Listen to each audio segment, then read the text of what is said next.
Morning student. हम लोग states of matter का न्यूमेरिकल डिस्कस कर रहे थे।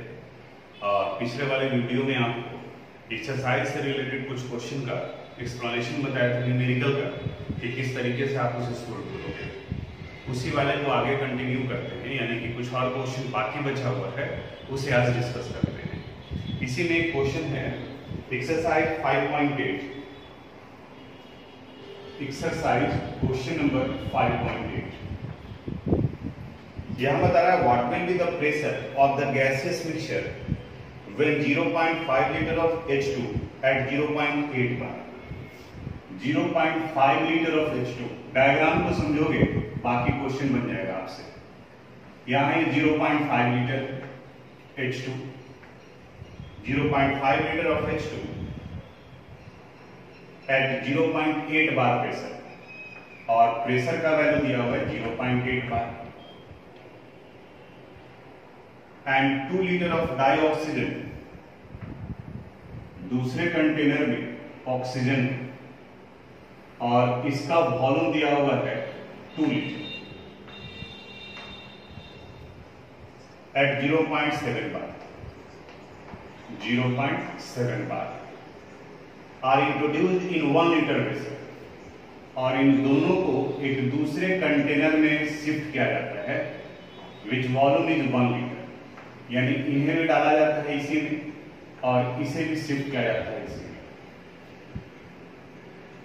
Eight 27 degree Celsius. 27 degree Celsius constant है वैल्यू, यानी कि ये चेंज नहीं कर रहा है। अब आपसे पूछा जा रहा है कि इसके अंदर में टोटल प्रेशर का वैल्यू कितना होगा। What will be the pressure of the gaseous mixture, यानी इन्हें भी शिफ्ट किया गया और इन्हें भी शिफ्ट किया गया। अब बिल्कुल एकदम एक एक स्टेप ध्यान से समझो। Total pressure would be equal to partial pressure of hydrogen and partial pressure of oxygen in 1 litre container. इस 1 लीटर कंटेनर में हाइड्रोजन का कितना होगा और ऑक्सीजन का कितना होगा वो निकालना है। तो हम लोग एक एक करके हाइड्रोजन का पहले इसको और इसको सोचेंगे। यहां और यहां देखो, V1 का वैल्यू हो गया 0.5 लीटर, V2 का वैल्यू हो गया 1 लीटर, P1 का वैल्यू 0.8 बार, तो P2 का वैल्यू निकल जाएगा। कैसे करेंगे? जो सबसे पहले हाइड्रोजन को लेकर चलते हैं। For hydrogen V1 is equal to 0.5 litre and P1 is equal to 0.8 bar.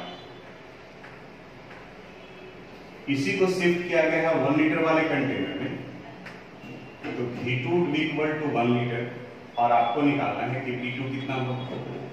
We know pressure और वॉल्यूम के बीच का रिलेशन पढ़े हम लोग बॉयल्स लॉ से। P1 V1 is equal to P2 V2, तो यहां से P2 निकालिए।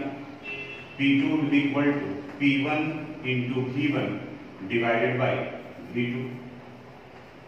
वैल्यू पुट करो। P1 का वैल्यू 0.8, V1 का वैल्यू 0.5 डिवाइडेड बाई 1, यानी यहां ये वैल्यू आ गया 4 बार। मल्टीप्लाई करेंगे, मल्टीप्लाई करके देख लेते हैं। 0.4 बार, सॉरी 0.4 बार। ये हाइड्रोजन करेगा, यानी कि इस जगह पर अगर हाइड्रोजन आप ले रहे हो तो पार्शियल प्रेशर ऑफ हाइड्रोजन का वैल्यू हो गया 0.4 बार। अब उसी तरह से ऑक्सीजन के बारे में सोचिए, क्योंकि दूसरा गैस ऑक्सीजन है, इसे लेकर चलते हैं। फॉर O2 ऑक्सीजन के केस में V1 is equal to 2 litre, P1 is equal to 0.7 bar, V2 is equal to 1 litre, और आपको निकालना है P2 का वैल्यू। सिमिलरली यहां पर भी P2 will be equal to P1 into V1 divided by V2।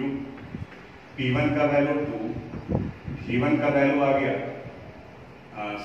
P1 0.7 into 2 divided by 1, it means 1.4 बार। तो ये फर्स्ट स्टेज में पार्शियल प्रेशर आया हाइड्रोजन का 0.4 और ऑक्सीजन जब इसमें शिफ्ट किए तो ऑक्सीजन की वजह से जो पार्शियल प्रेशर डेवलप करेगा वो वैल्यू आएगा 1.4 का। Now total pressure it would be equal to partial pressure of hydrogen plus partial pressure of oxygen। Hydrogen का वैल्यू कितना आ गया 0.4 और ऑक्सीजन का वैल्यू कितना आया है 1.4। दोनों को ऐड कर देंगे तो वैल्यू हो गया 1.1 बार। बन गया। तो हमें लगता है कि आपको समझ में आ गया होगा, इसको नोट करें। नेक्स्ट क्वेश्चन पर आते हैं। एक्सरसाइज का क्वेश्चन नंबर 5.9।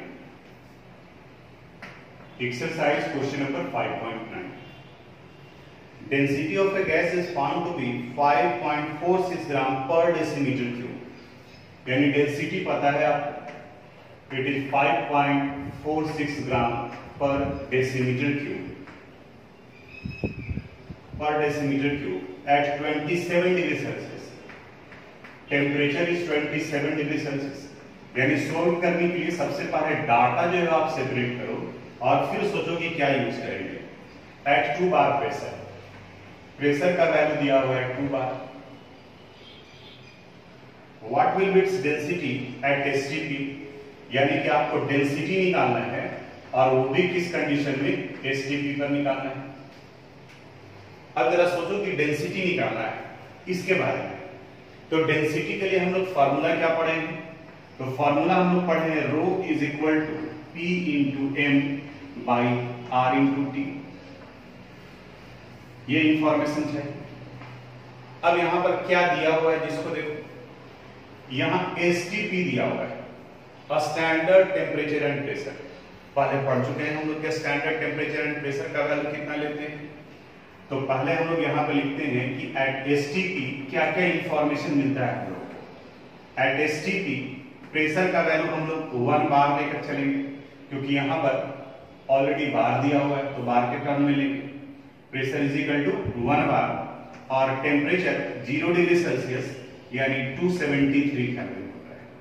वैसे एग्जैक्ट वैल्यू होता है 273.15, लेकिन हमें 273 लेकर के ही चलेंगे।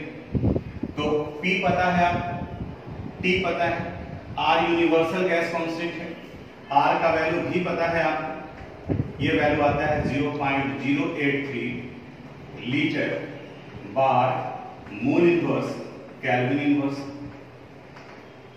यानी आपको सिर्फ इस डाटा का यूज करके M का वैल्यू निकालना है, क्योंकि P, T और R ये तो हमें यहीं से मिल गया और डेंसिटी निकालने के लिए हमें मोलर मास चाहिए। तो चूंकि वही गैस है, सेम गैस है, तो जब सेम केमिकल सब्सटेंस है तो उनके मोलर मास का वैल्यू भी सेम होगा। तो फर्स्ट वाला डाटा यूज करके हम मोलर मास का वैल्यू निकालेंगे और उसी मोलर मास के वैल्यू को यहां पर पुट करेंगे, वैल्यू बन जाएगा। यानी कि यहां पर अगर हमें लिखना हो तो इस जगह पर ऐसे और बढ़ सकते हैं। मोलर मास का वैल्यू आपको नहीं पता है, ये निकालना है, उसके बाद में एसटीपी। तो देखो तो formula, since rho is equal to P into M by R into T, therefore M would be equal to rho into R into T by P. ये यूज की। अब इसके वैल्यू को आप कांस्टेंट कैलकुलेट मत कर सकते, इसके वैल्यू को सिर्फ आप पुट कर दो। डेंसिटी का वैल्यू कितना है 5.46, आर का वैल्यू कितना है 0.083, टेम्परेचर का वैल्यू कितना है 300 और प्रेशर का वैल्यू कितना है इस जगह पर 2 बार। तो इसको सोल्व करोगे तो ये मोलर मास का वैल्यू हो जाएगा और उसी मोलर मास के वैल्यू को यहां पुट करेंगे तो डेंसिटी निकल जाएगा। तो या तो आप इसे कैलकुलेट कर सकते हो या इसी के वैल्यू को यहां पर आप पुट करके निकाल सकते हैं। यहां निकल जाएगा इस जगह पर। पहले यहां तक का काम करोगे, यहां के बाद पहले ये, उसके बाद ये, फिर ये वो थर्ड में आप इसको नोट करोगे और मोलर मास का वैल्यू आ जाएगा। यहां जो वैल्यू आप मोलर मास का निकाले हैं उसके मोलर मास के वैल्यू को यहां पुट कर दो। और जब ये निकल जाएगा तो now rho is equal to P into M by R into T. ये कर सकते हैं, एक तरीका ये हो गया। दूसरा तरीका ये होता है कि अगर कंपेयर करना हो, एक डाटा को दूसरे जगह पर यूज करना है, तो हम लोग उसके लिए इक्वेशन बनाते हैं जो दोनों में कॉमन है। जैसे इस जगह पर भी मोलर मास वही है और यहां पर भी मोलर मास वही है, तो हमें क्या करना होगा कि मोलर मास के वैल्यू के लिए इक्वेशन निकालना होगा और फिर उसको पुट करेंगे। यानी कि इस क्वेश्चन को दो तरीके से बनाएंगे। फर्स्ट ये बताया मेथड कि इस तरीके से इसको सोल्व करके बनाओगे, और दूसरा मेथड कैसे होगा जो बताते हैं। कंसेप्ट वही है, m का वैल्यू पहले निकालेंगे, उसके बाद में फिर दूसरे वाले फर्स्ट वाले कंडीशन में 27 डिग्री सेल्सियस टेम्परेचर है और सेकेंड वाले में STP पर दिया हुआ है। यहां इसे यूज करेंगे। We know rho is equal to P into M by R into T. Therefore, m would be equal to rho into r into t divided by t. Yeah. Therefore, molar mass in first condition would be equal to molar mass at ST. First condition में molar mass में ये सारा value put करो, तो सारा value put करेंगे तो रो का वैल्यू आ रहा है यहाँ पर 5.46, आर का वैल्यू आर भी छोड़ दो, 0.083 भी लिख सकते हैं, लिख भी सकते हो 0.083। टेम्परेचर फर्स्ट वाले में 300 केल्विन क्योंकि 27 डिग्री सेल्सियस दिया हुआ था, और प्रेशर का वैल्यू कितना दिया हुआ है फर्स्ट वाले कंडीशन में 2 बार, तो यहाँ 2 बार। अब एसटीपी वाले कंडीशन में रो निकालना है, यानी density at STP is equal into 0.083 into temperature 273 kelvin और प्रेशर का वैल्यू कितना हो जाएगा 1 बार। अब देखो तो कई पार्ट कैंसिल हो गया, 0.083 therefore density is equal to density at STP, it would be equal to 5.46 into 300 divided by 2 into ये 273 नीचे चला जाएगा, सोल्व हो जाएगा आसानी से। यानी कंसेप्ट क्या बताया, कंसेप्ट ये बताया कि अगर कंडीशन यूज करना हो तो देखोगे कि दोनों जगह पर क्या कॉमन है, और जो कॉमन है उसी के लिए आप इक्वेशन बना दो। तो मोलर मास दोनों कंडीशन में, यानी कि first at 27 degree Celsius and at STP molar mass का वैल्यू कांस्टेंट है, तो यहाँ मोलर मास फर्स्ट कंडीशन में और यहाँ मोलर मास एसटीपी पर दोनों जगह पर बराबर है, तो फर्स्ट वाले का ये वैल्यू पुट कर दिए, सेकंड वाले का ये वैल्यू पुट कर दिए। आप चाहें तो डाटा अलग अलग लिख करके कर सकते हैं, लेकिन जो कि अभी ऊपर में हम एक बार लिख चुके हैं तो फिर दोबारा लिखें, तो दोनों को आप उससे भी आप बनाओगे सेम आंसर आएगा, और करके इसे ही बनाओगे और यहाँ आसानी से कट जाएगा। देखो ये 273 और ये 546 है, डेसिमल हटा देंगे तो ये 2 टाइम्स ही कट जाएगा, फिर यहाँ पर ये 300 है 150 हो जाएगा, तो इस अनुसार से आप आराम से निकाल सकते हैं। तो इसको भी अब हम लोग एक्सरसाइज का एक और क्वेश्चन इसी तरह से कंडीशनल है। अब जितना क्वेश्चन बचा हुआ है सब कंडीशनल है, एक जगह पे वैल्यू दिया रहेगा और उसको फिर दूसरे जगह पे रिलेट करना है। क्वेश्चन को ध्यान से समझो। 2.9 ग्राम ऑफ ए गैस, कोई भी गैस है, नहीं पता है कि नाइट्रोजन है, हाइड्रोजन है, ऑक्सीजन है, उसका मास दिया हुआ है 2.9 ग्राम ऑफ ए गैस, कोई अननोन गैस दिया हुआ है, तो इसका मास की वैल्यू होगी 2.9 ग्राम एट 95 डिग्री सेल्सियस, टेम्परेचर दिया हुआ 95 डिग्री सेल्सियस, तो इसको केल्विन में कन्वर्ट करोगे तो 95 प्लस 273 ये वैल्यू हो गया 8, 6 और 368 kelvin. Occupied the same volume as 0.84 gram of dihydrogen, यानी कि दूसरी जगह पर पता है 0.184 ग्राम ऑफ डाई हाइड्रोजन। तो डाई हाइड्रोजन का मोलर मास तो हमें पता होता है, ये 2 ग्राम पर मोल है। Dihydrogen at 17 degree Celsius, यहां टेम्परेचर है 17 डिग्री सेल्सियस, यानी 17 + 2 73, तो ये वैल्यू हो जाएगा 290 kelvin. At the same pressure, यानी कि जो प्रेशर का वैल्यू यहां आएगा वही प्रेशर का वैल्यू यहां भी, यानी कि प्रेशर दोनों जगह पर सेम है।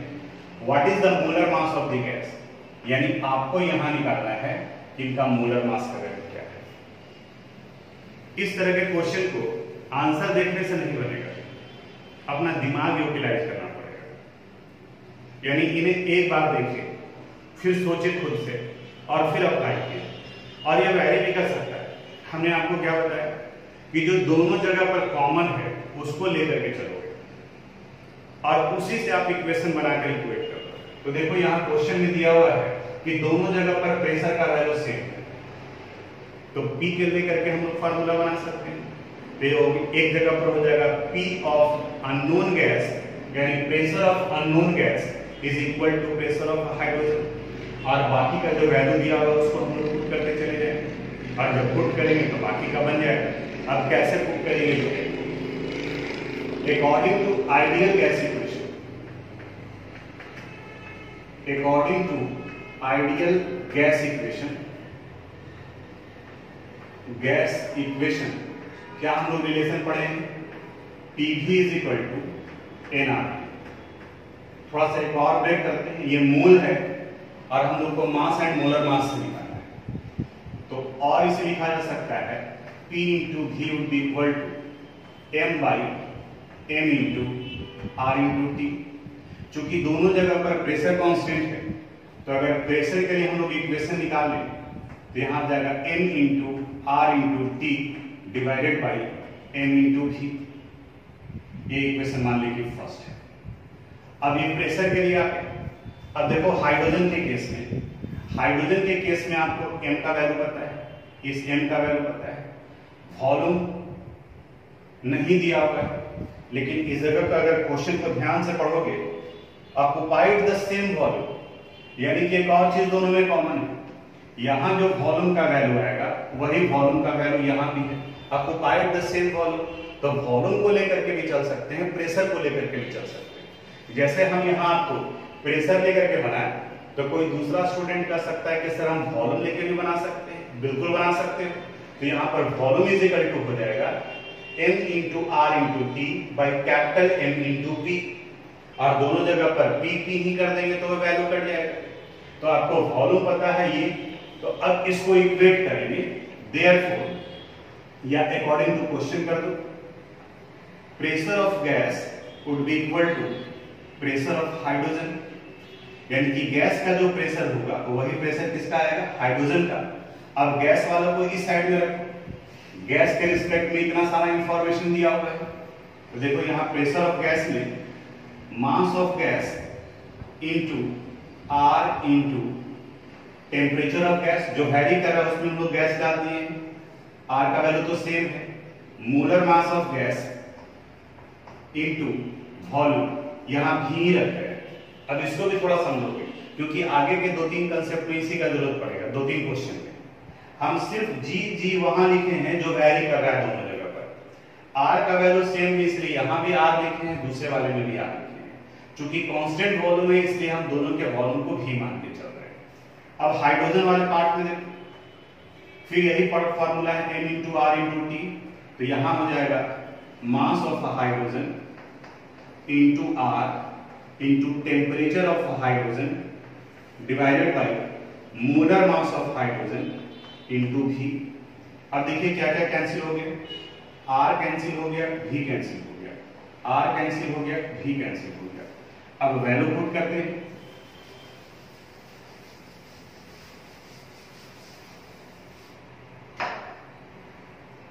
यहां पर इस जगह पर वैल्यू पुट कर रहे हैं, mass of gas 2.9, temperature of gas 368 divided by molar mass of gas, ये निकालना है आपको। Mass of hydrogen 0.184, temperature of hydrogen 290, molar mass of hydrogen 2 ग्राम पर मोल। अब देखो तो वैल्यू दिख रहा है, निकल जाएगा मोलर मास ऑफ गैस।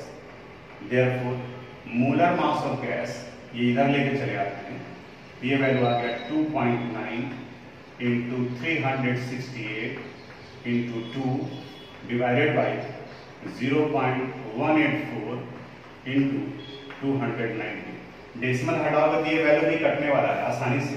देखो ना यहाँ दिख रहा है 184 और 368, ये 2 टाइम्स में कैंसिल हो जाता है। यहाँ 2.9 है और यहाँ 290 है, तो यहाँ भी कैलकुलेशन आपको करना नहीं पड़ेगा कैलकुलेटर वगैरह से, सीधा सीधा वैल्यू जो है वो कटेगा। तो इसको आप नोट कीजिएगा, ट्राई कीजिएगा।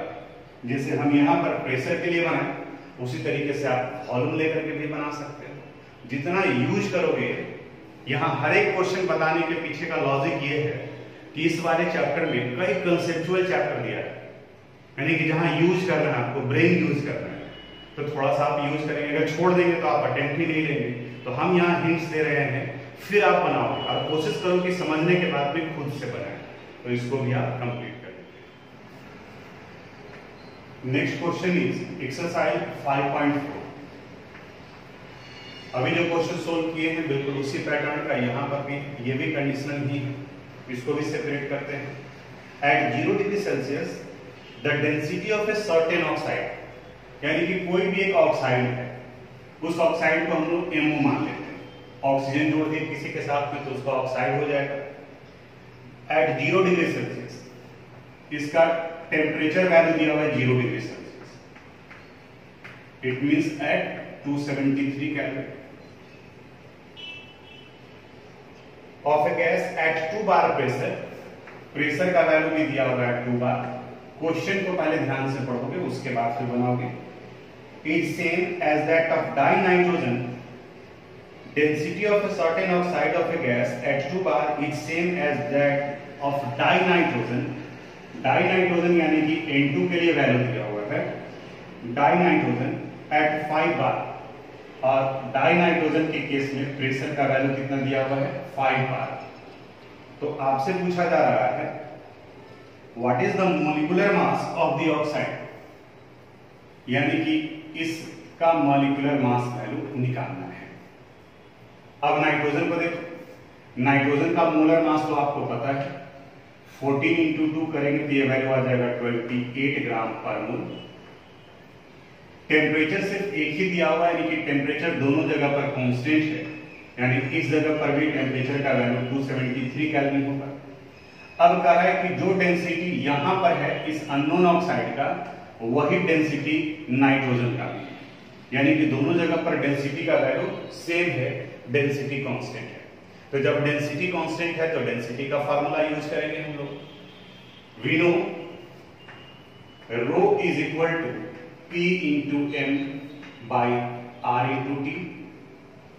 देयरफॉर, या अकॉर्डिंग टू क्वेश्चन कर दो, according to question density of metal oxide is equal to density of dinitrogen. अब डेंसिटी ऑफ मेटल ऑक्साइड की जगह पर ये वैल्यू पुट करते हैं, तो जो चेंज कर रहा है वो देखो क्या चेंज कर रहा है, प्रेशर चेंज कर रहा है और मोलर मास चेंज कर रहा है। टेम्परेचर सेम है, तो यहां पर इस वाले पार्ट पर लिखेंगे pressure of metal oxide into molar mass of metal oxide divided by R into T। It would be equal to pressure of nitrogen into molar mass of nitrogen divided by R into T। फिर से आप temperature का value क्यों नहीं लिखे, लिख सकते हैं आप। टेम्परेचर यहां पर भी 273 केल्विन है और यहां भी 273 केल्विन है। कैसे पता चला, तो यहां कंडीशन स्टार्टिंग में ही दिया हुआ है at 0 degree Celsius the density of a certain oxide of a gas at 2 bar is same as that of dinitrogen at 5 bar, यानी कि टेम्परेचर सिर्फ एक ही बार में यूज किया है, इसका मतलब टेम्परेचर का वैल्यू कांस्टेंट है, वो दोनों जगह पर एक ही वैल्यू यूज किया है। अब इससे R और T का वैल्यू कैंसिल हो गया, R और T का वैल्यू कैंसिल हो गया। अब बाकी इसका वैल्यू पुट करो, प्रेशर ऑफ इनका दिया हुआ है unknown oxide 2 bar into molar mass of unknown oxide, pressure of nitrogen 5 बार और मोलर मास इनका 28 आया है। Therefore, molar mass of unknown oxide तो U को भी आप लिख सकते हैं, तो 5 इंटू 28 डिवाइडेड बाई 2, ये वैल्यू आ जाएगा 70 ग्राम पर मिनट। और अगर यूज ही करना चाहते हैं कि नहीं हम इसको सोल्व करना चाह रहे हैं, कंपेयर करने में कंफ्यूजन है, कोई दिक्कत नहीं है। अगर कंपेयर करने में कंफ्यूजन है तो जो दोनों जगह पे डेंसिटी का वैल्यू सेम है, तो आप क्या करो, इस जगह पर डेंसिटी निकाल लो इनका, नाइट्रोजन का। तो density is equal to P into M into R into T। सिर्फ नाइट्रोजन को देखो, नाइट्रोजन के प्रेशर का वैल्यू दिया हुआ है, मोलर मास दिया हुआ है, R का वैल्यू आपको पता है, टेम्परेचर दिया हुआ है, तो बताओ ये नाइट्रोजन का डेंसिटी निकल जाएगा, कैलकुलेशन ज्यादा पड़ेगा। अब चूंकि आगे क्वेश्चन में कह रहा है कि डेंसिटी ऑफ नाइट्रोजन और अननोन ऑक्साइड दोनों बराबर है, तो यहां पर ये जो डेंसिटी नाइट्रोजन का निकलेगा वही डेंसिटी यहां यूज करोगे, और जब यहां यूज करेंगे तो डेंसिटी पता है, R पता है, T पता है, P पता है, तो मोलर मास अननोन गैस का निकल जाएगा। यानी 2 स्टेप में बनेगा। फर्स्ट स्टेप में आप डेंसिटी निकालोगे, जो डेंसिटी नाइट्रोजन का होगा वही डेंसिटी अननोन गैस का होगा, उसके वैल्यू को पुट करके मोलर मास अननोन गैस का निकाल सकते हैं। तो अभी आपके पास में टाइम है, आप चाहें तो और में करके उस मेथड को भी बना सकते हैं, क्योंकि जितना अभी आप यूज करोगे आगे जा करके, जैसे कॉम्पिटिटिव एग्जामिनेशन में 11th का भी क्वेश्चन पूछा जाएगा, तो अभी अगर आपका बनाया हुआ होगा तो फिर बाकी आपके लिए आसान हो जाएगा। लेकिन अगर ये आप वैल्यू दोनों जगह पर निकाल के करते हो तो कैलकुलेशन ज्यादा पड़ेगा। और इस तरीके से अगर आप रेशियो निकाल रहे हैं, कहीं कुछ काटना पड़ा, सीधा 70 ग्राम पर लो, यानी कैलकुलेशन आसान हो गया।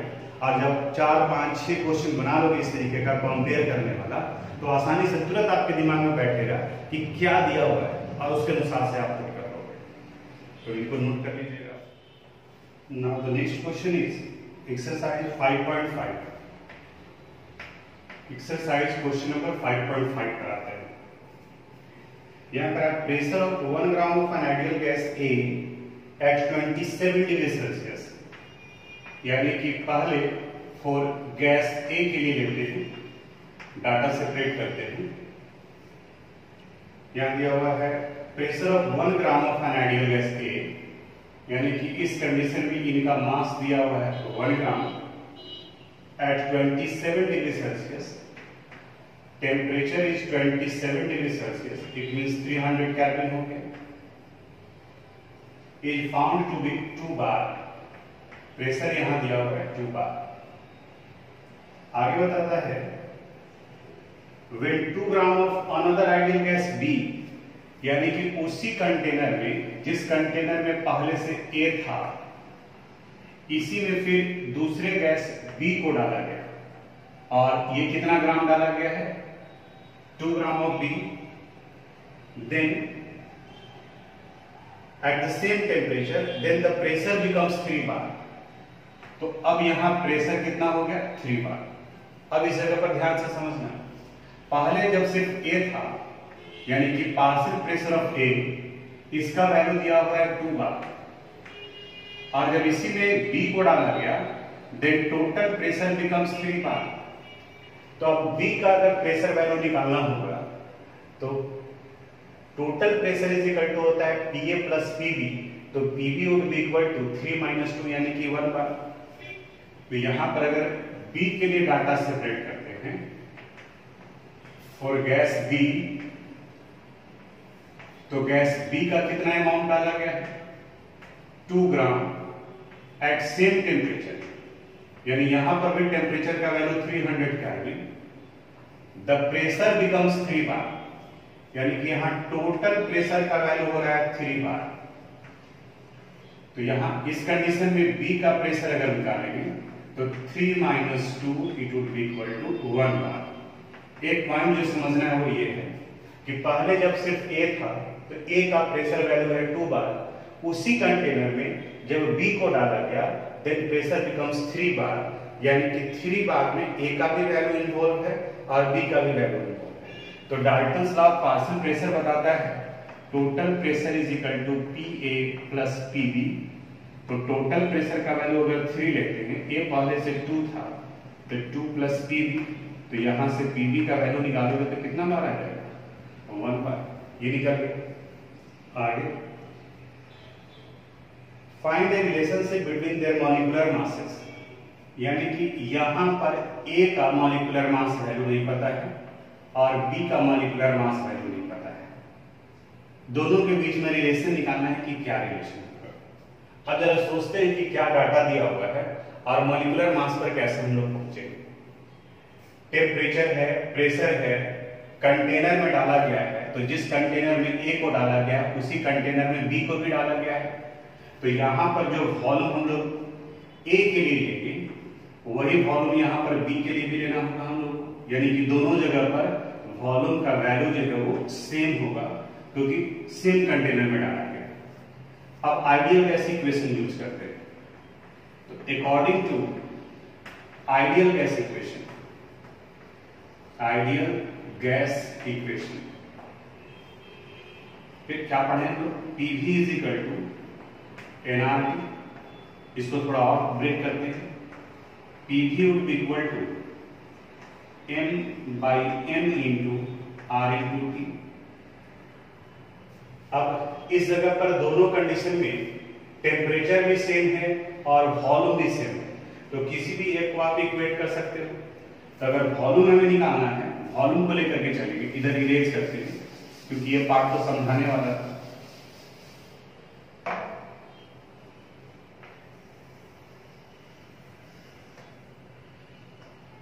Therefore, V would be equal to M into R into T divided by molar mass into P। अब यहां लिखेंगे because both A and B are taken in a same container, एक ही कंटेनर में लिया गया है container, therefore volume of A would be equal to volume of B, इसलिए A और B दोनों का वॉल्यूम सेम होगा। अब V के लिए रिलेशन है तो इस जगह पर पुट करेंगे तो देखो यहां ये आ जाएगा mass of A into R into T, temperature दोनों में सेम है इसलिए T लिए हैं, divided by molar mass of A into pressure of A, it would be equal to यहां जाएगा mass of B into R into T divided by molar mass of B into pressure of B। अब value put कर दो और Ma का value 1 ग्राम, RT तो पहले cancel हो गया, तो यहां ये वैल्यू आ गया 1, इस जगह पर Ma इंटू A के केस में प्रेशर का वैल्यू कितना है 2 bar, it would be equal to Mb 2 gram divided by Mb into इसके लिए प्रेशर का वैल्यू कितना आया है 1 बार, क्रॉस मल्टीप्लिकेशन कर दो, Mb would be equal to Ma into 2 into 2 और Mb would be equal to 4Ma। इस क्वेश्चन को हम पूरा सॉल्व कर दिए, बिल्कुल एकदम सिस्टमेटिक तरीके से सॉल्व किए। A है, B है, आप अगर स्टार्टिंग में ही सेपरेट करना चाहते हैं तो इस जगह पर भी M की जगह पर आप इसे Ma कर दो, तो इसके मास को हम लोग Mb लिख सकते हैं। यहाँ पर इसके वैल्यू को Pa कर दिए तो यहाँ इसका वैल्यू Pv हो गया, टोटल प्रेशर निकल गया। वॉल्यूम दोनों जगह पर सेम होगा क्योंकि दोनों जगह पर कंटेनर एक ही है, इस वजह से हम लिखे। तो इस क्वेश्चन को आप नोट कर लीजिएगा। Next question is exercise 5.6। Exercise question number 5.6 पर आते हैं। यहां दिया था ड्रेन क्लीनर ड्रेनेक्स ड्रेनेक्स का यूज करते हैं हम लोग डे टू डे लाइफ में। अगर हमारे घर का ड्रेनेज सिस्टम नाली जो हो जाम हो जाता है, खास करके किचन वगैरह का, तो मार्केट में आप जाओगे तो ड्रेनेक्स मिलेगा। उस ड्रेनेक्स को लाते हैं, इतना बड़ा वो कैप्सूल टाइप का होता है, बड़ा सा टैबलेट जैसा, और उसको आप डाल देते हैं सिंक की तरफ से, आगे से उसका पोर्शन हटा करके जितना अंदर तक जा सकता है वो, और फिर पानी डालने के लिए फिर बंद कर देते हैं ऊपर से। जब ड्रेनेक्स वाटर के साथ रिएक्ट करता है तो हाइड्रोजन गैस लिबरेट करता है, और आप अपनी तरफ से पूरी तरह से प्रेशर डालने लगते हैं। यानी कि अगर मान लिया कि आपका ड्रेनेज सिस्टम है, यहाँ पर ये ड्रेनेज सिस्टम है, इस जगह पर कचरा जम गया है, यानी पानी नहीं जा रहा है, तो आपको क्या करना होता है, इस जगह पर आप अपनी तरफ से ड्रेनेक्स को डाल दिए। मान लीजिए ड्रेनेक्स यहाँ तक पहुंचा, इसको आप अपनी तरफ से पैक कर देते हैं पूरी तरह से, प्रेशर के साथ में आपको पैक करना है, कपड़े वगैरह से इसको सील कर देना है। इस ड्रेनेक्स में एल्यूमिनियम और सोडियम हाइड्रोक्साइड होता है। ये एल्यूमिनियम और सोडियम हाइड्रोक्साइड वाटर के साथ रिएक्ट कर, H2O के साथ रिएक्ट कर सोडियम एल्यूमिनेट का फॉर्मेशन करता है, NaAlO2, और साथ में हाइड्रोजन गैस लिबरेट करता है। अब ये हाइड्रोजन गैस वाटर इनसॉल्युबल है, और जब ये बनेगा तब ये हाइड्रोजन गैस बाहर आना चाहेगा।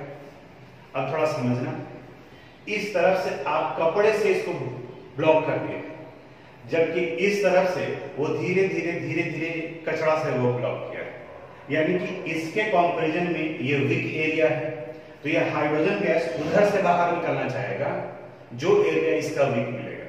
तो जैसे ये वीक एरिया को यहां से हाइड्रोजन गैस प्रेशर डालेगा, यहां जो ब्लॉकेज था, ये ब्लॉकेज जो है वो फ्री हो जाता है, यानी कि फिर आपका पानी जो है वो निकलना शुरू हो जाता है। ये फंक्शन होता है ड्रेनेज का। अब इस जगह पर क्वेश्चन में क्या कहा है उसके बारे में बात करना है हम लोग को।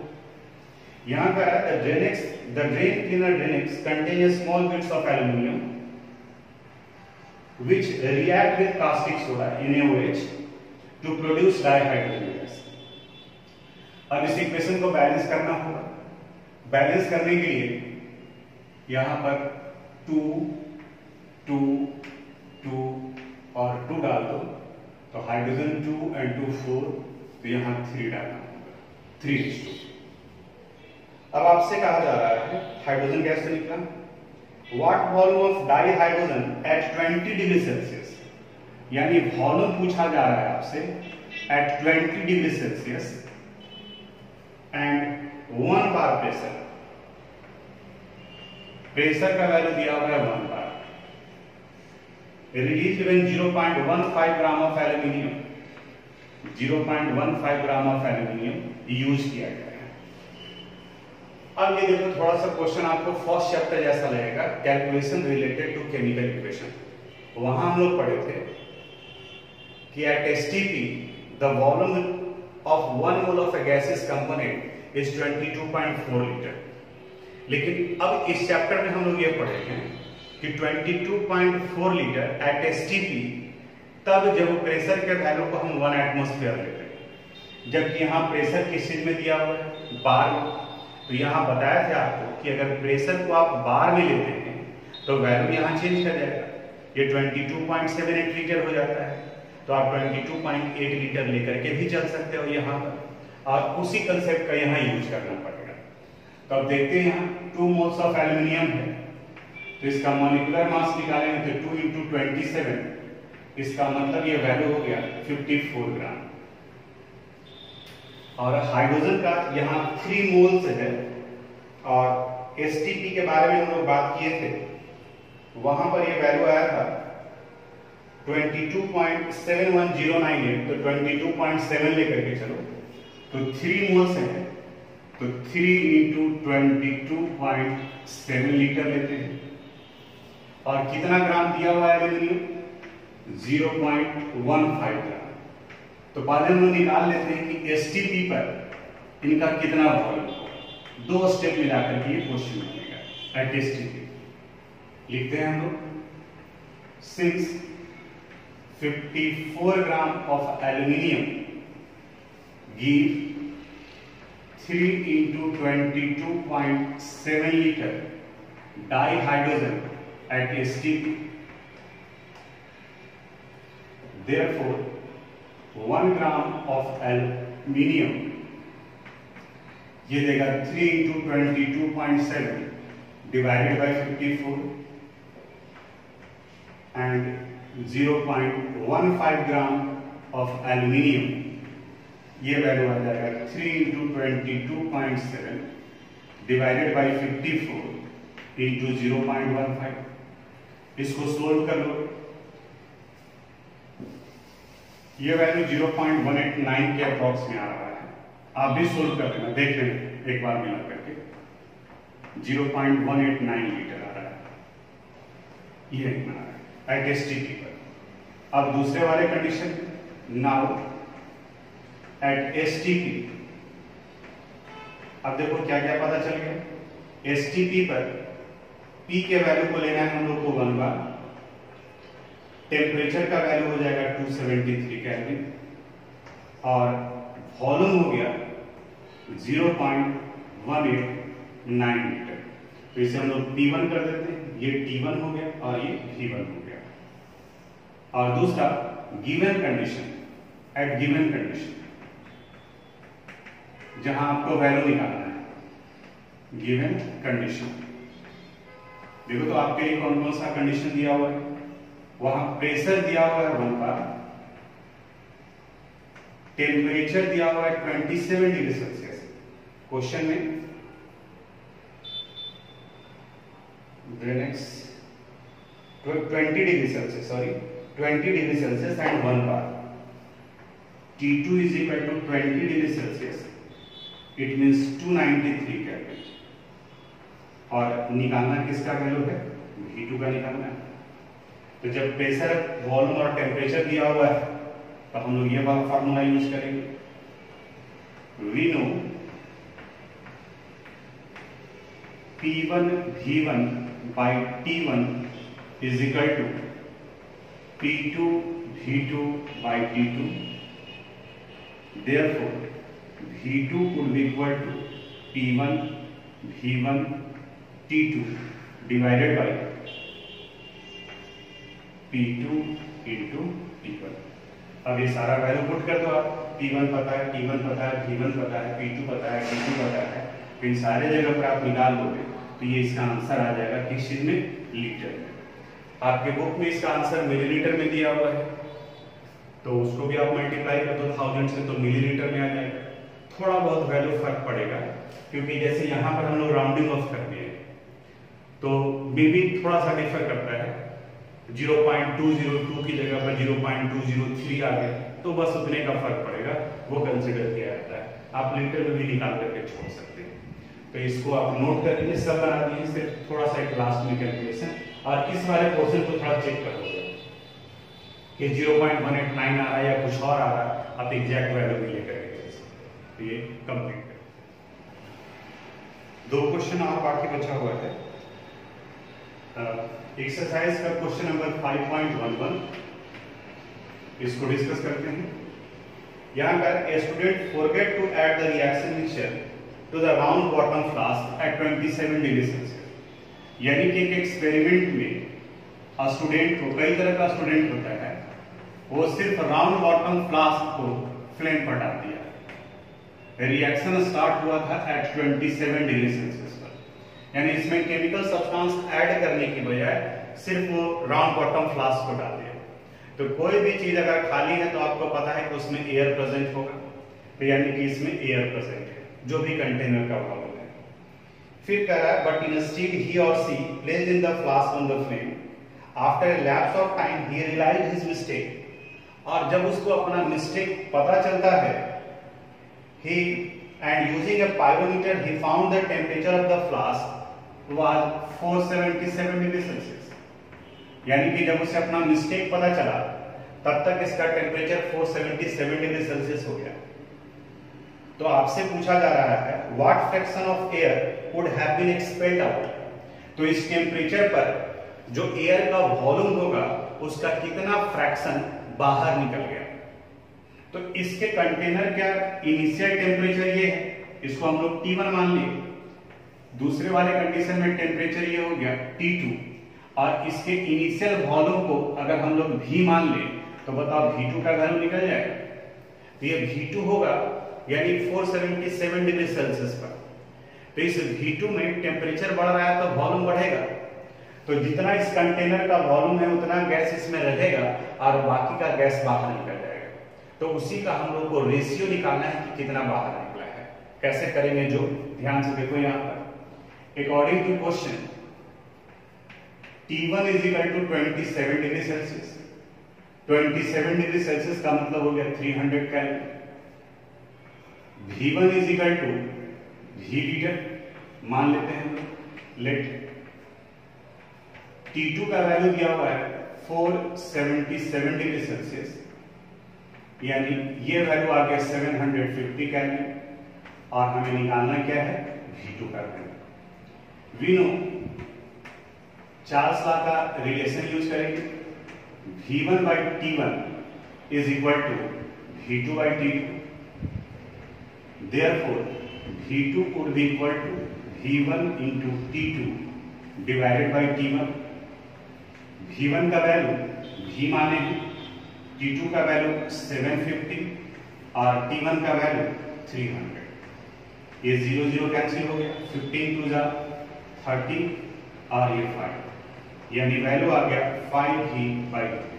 यानी कि इस टेम्परेचर पर ये इतना वॉल्यूम होगा इसका, लेकिन इस कंटेनर का वॉल्यूम तो V ही है और यहाँ आ गया 5V/2, तो बाकी का गैस तो बाहर निकल जाएगा।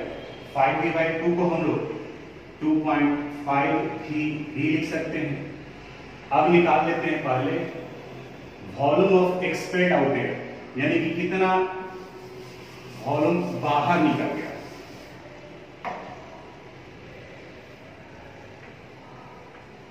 Volume of expelled out air,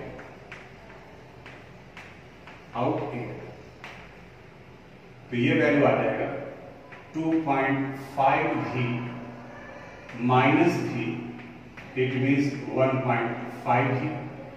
अब फ्रैक्शन निकालना है, तो फ्रैक्शन ऑफ एक्सपेल्ड एयर यानी कि जितना बाहर निकला है उसका फ्रैक्शन निकालना है। तो बाहर निकला है 1.5V और वॉल्यूम आया कितना था 2.5V। V भी कैंसिल हो गया, यहां आ जाएगा 5 3 और ये 5 यानी कि 3/5 पार्ट। तो फ्रैक्शन में पूछा जा रहा है तो फ्रैक्शन यूनिट प्लेस होता है, तो इसका आंसर 3/5 हो गया। तो इसको आप कॉपी में नोट कर लीजिएगा। एक और क्वेश्चन है, कैलकुलेशन उसमें ज्यादा है, उसको हम समझाते हैं, पहले इसको नोट कर लीजिएगा।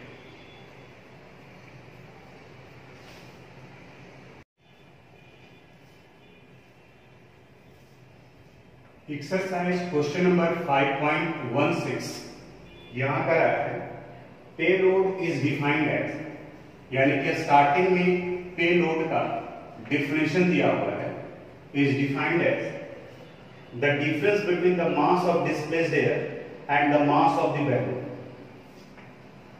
मास of displaced air, mass of displaced air minus mass of the balloon, mass of the balloon.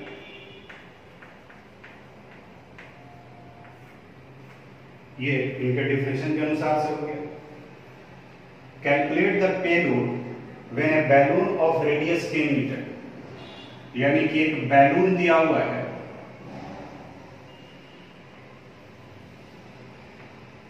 जिनका रेडियस है 10 metre. Balloon of radius 10 metre, mass 100 kilogram, इसका जो मटेरियल है उसका मास दिया हुआ है 100 kilogram, is filled with helium, और इसमें गैस डाला गया है helium at 1.66 bar, 1.66 bar at 27 degree Celsius, at 27 degree Celsius. Density of air ये दिया हुआ है, density of air is equal to 1.2 kilogram per metre cube. R का वैल्यू दिया हुआ है 0.083 bar decimetre cube kelvin inverse mole inverse. अब देखो पेलोड क्या है। जैसे बैलून आप देखते होंगे, एक एयर गैस का बैलून होता है जो किसी सब्सटेंस को ऊपर की तरफ लेकर के जाता है, तो पेलोड वही है, यानी कि इस बैलून में कितने मास को उठाने का कैपेसिटी है वो ये पेलोड डिसाइड करता है। ये कुछ आर्किमिडीज प्रिंसिपल पर बेस्ड है जो आप फिजिक्स में पढ़े होंगे। फिजिक्स में आपको बताया गया होगा कि अगर किसी इनसॉल्युबल सब्सटेंस को किसी लिक्विड में इमर्ज्ड करते हैं तो उनके मास में कमी आता है, उनके वजन में कमी आता है, वेट में कमी आता है, और उनके वेट में उतना ही कमी आता है जितने के बराबर वो लिक्विड को डिस्प्लेस करता है। ठीक उसी तरह से ये बैलून में भी पेइंग कैपेसिटी उतना होगा जितने एयर को ये डिस्प्लेस कर रहा है। यानी कि अगर ये 100 किलोग्राम एयर को डिस्प्लेस कर रहा है अपने वॉल्यूम की वजह से, तो ये 100 किलोग्राम सामान को लेकर ऊपर जा सकता है। लेकिन इस 100 किलोग्राम में अगर 10 किलोग्राम बैलून का मास है तो बाकी का कैरिंग कैपेसिटी जिसे पेलोड कहा जाता है वो 90 किलोग्राम ही होगा। 10 किलोग्राम अगर इसका है, वही यहां दिया हुआ है मास ऑफ डिस्प्लेस्ड एयर। तो मास ऑफ डिस्प्लेस्ड एयर कैसे निकल जाएगा? इस बैलून का, ये आपको बनाना है इसलिए ध्यान से सुनोगे। पहले इस वाले पार्ट पर देखो, उतना ही एयर का वॉल्यूम ये डिस्प्लेस करेगा जितना इस बैलून का वॉल्यूम है। बैलून का रेडियस दिया हुआ है, तो बैलून का रेडियस दिया हुआ है तो सबसे पहला काम क्या करोगे, इस बैलून का वॉल्यूम निकालो। और जब वॉल्यूम निकल गया, डेंसिटी एयर का दिया हुआ है, तो density is equal to mass by volume. तो बताओ मास ऑफ डिस्प्लेस्ड एयर का वैल्यू निकल गया, पहला पार्ट निकल गया। अब दूसरा पार्ट निकालना है मास ऑफ द बैलून। अब ये मत समझ लो कि मास ऑफ द बैलून तो 100 किलोग्राम दिया हुआ है, नहीं, ये 100 किलोग्राम तो इस मटेरियल का दिया हुआ है कि जिससे मिलकर के बना हुआ है। आप इमेजिन करो 10 मीटर रेडियस है, तो जितना बड़ा ये रेडियस है 10 मीटर का, तो जितना बड़ा बैलून होगा तो उसके मटेरियल का मास 100 किलोग्राम है, और उसी में ये डाला गया है हीलियम का। तो अब आगे क्या देखना है, हीलियम का वॉल्यूम भी वही होगा जो इस बैलून का वॉल्यूम होगा। तो हीलियम के केस में वॉल्यूम पता चल गया, वॉल्यूम पता चल गया, इसका प्रेशर पता है, टेम्परेचर पता है, तो PV is equal to nRT निकल जाएगा। तो nRT से mass of molar mass helium का पता है, तो हमें मास किसका निकल जाएगा, हीलियम का पता चल जाएगा। अब उसी हीलियम के मास को और इनके मास को दोनों को ऐड कर देंगे तो ये total mass of the balloon निकल जाएगा, और इसको पुट करके कैलकुलेट करोगे तो ये निकलेगा। ये 3-4 स्टेप में बनेगा, और इतना कुछ क्वेश्चन बनाया है। अभी ये वीडियो बहुत बड़ा होता चला जाता है, इससे इसको हम रोक रहे हैं। हिंट्स दिए हैं, आप कैलकुलेट कीजिए, अगर डाउट होगा तो फिर इसका सॉल्यूशन भी हम देते हैं। तो आज यहीं तक। अब सिर्फ थोड़ा सा थ्योरेटिकल पार्ट वो बचा हुआ है जो इस बार के लिए सिलेबस से हटा दिया गया है, लेकिन उसको भी हम लोग कंप्लीट कर लेंगे ताकि ये चैप्टर कंप्लीट हो जाए। तो आज यहीं तक।